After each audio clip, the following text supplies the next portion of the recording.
Hello guys, welcome back to one more mini blog. And ఇంక ఈ mini blog వచ్చేసి like మేము Honnavar back water boating వరకు నేను పోస్ట్ చేశాను కదా లాస్ట్ వీడియోస్. సో ఇంకా అక్కడ నుండి మేము డైరెక్ట్గా మురుడేశ్వర్ అయితే రీచ్ అయిపోయాము. అండ్ మురుడేశ్వర్లో రూమ్ అయితే ప్రీ బుకింగ్ చేసి ఉంచారు బాబాయ్ వాళ్ళు. సో ఇంకా ఇది కొంచెం ఎక్స్పెన్సివ్ అనే చెప్పొచ్చు అనమాట. యాక్చువల్గా ఇది సమ్మర్ కదా మేము వెళ్ళింది, సో అందుకనేసి ఇంకా ఏసీ రూమ్స్ అయితే బుక్ చేశారు. అండ్ ఒక రూమ్ అయితే చాలా పెద్దది, అందులో 2 డబుల్ కార్డ్స్ అయితే పట్టున్నాయి. సో ఇంకా మంచిగా 3 ఫ్యామిలీస్ అక్కడ ఉండొచ్చు. అండ్ ఇంకొక రూమ్ కూడా తీసుకున్నారు, అందులో కూడా 2 బెడ్స్ అయితే ఉన్నాయి.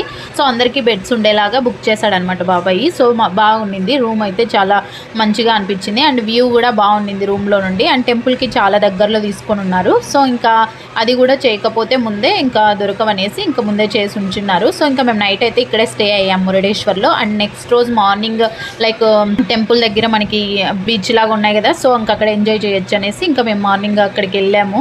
అండ్ వాకింగ్కి వెళ్ళినట్లు వెళ్ళి అండ్ అందరూ మంచిగా ఎంజాయ్ చేసి మళ్ళీ రూమ్కి వచ్చి ఫ్రెష్ అప్ అయ్యేసి మళ్ళీ మేము నెక్స్ట్ ప్లేసెస్కి అయితే స్టార్ట్ అయ్యాం రూమ్ చెక్అవుట్ చేసేసి.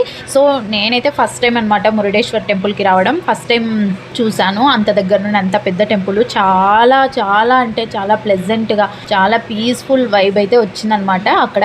సో నాకు చాలా బాగా నచ్చింది. అండ్ దర్శనం కూడా చాలా బాగా అయింది. లోపల ఇంకా టెంపుల్స్ ఉన్నాయన్నమాట. అండ్ సరస్వతి దేవిది, లైక్ వినాయకుడి టెంపుల్, కుమారస్వామి టెంపుల్, ఇలాగా. సో అన్ని దేవుళ్ళకి దర్శనం చేసేసుకున్నాము. చాలా బాగా అనిపించింది అనమాట. సో ఇంకా అక్కడ దర్శనం అయిపోగానే అందరూ ఇంకా డిన్నర్కి ప్లాన్ చేస్తుండే. సో ఇంకా డిన్నర్ ప్లాన్ చేసిన తర్వాత ఇంకా నావి స్పెక్ట్స్ పడిపోయాయి లైక్ హొన్నావర్ బోటింగ్లో అనేసి చెప్పాను కదా వాటర్లో. ఇంకా మా హస్బెండ్ మురుడేశ్వర్లో చూశాడనమాట, గూగుల్లో సెర్చ్ చేస్తూనే ఉన్నాడు అప్పటి నుండి జర్నీ మధ్యలో. సో ఇంక ఇతనికి కాంటాక్ట్ అయ్యాడనమాట. ఇది ఒకటే ఉండింది ఆప్టికల్స్ అక్కడ. సో ఇది హాస్పిటల్ అనమాట. ఈ హాస్పిటల్లోనే ఆప్టికల్స్ ఉంటాయి కదా కొన్ని సిటీస్లో, అలాగే ఇది ఒకటి కాంటాక్ట్ మాకు గూగుల్లో సెర్చ్ చేస్తే దొరికింది. అతనికి కాల్ చేస్తే ఏ టైంలో అయినా సరే మీరు కాల్ చేస్తే నేను అవైలబుల్లో ఉంటాను, మీరు రండి సార్ అనేసి అతను చెప్పాడనమాట. సో సరేలే అనేసి ఇంకా మేము దర్శనం అయిపోయిన తర్వాత వాళ్ళు ఇంకా మురుడేశ్వర్లోనే డిన్నర్ చేసేకి వెళ్ళారనమాట అందరూ. ఇంకా మేము అక్కడ నుండి లైక్ డైరెక్ట్గా మళ్ళీ అక్కడ నుండి ఒక 13 km అలా డిస్టెన్స్ ఉంటుంది అది ఆ సిటీస్కి అయితే వెళ్ళాము.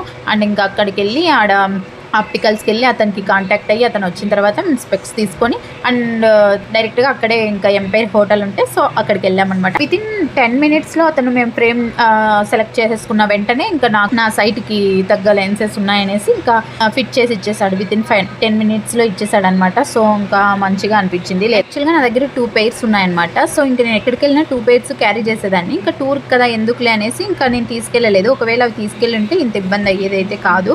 అండ్ ఇంకా నాకు దర్శనానికి ఇబ్బంది, మెయిన్ దర్శనంలో లైక్ దూరం నుండి దేవుని దర్శించుకోవాలి కదా. సో అలా ఆలోచించి వెంటనే తీసేసుకున్నాం అనమాట అక్కడ. సో ఇంకా తర్వాత రిటర్న్లో మేము ఫుల్గా ఎంజాయ్ చేసి ఫుడ్ ఇంకెళ్ళిపోయాము. That's for the mini.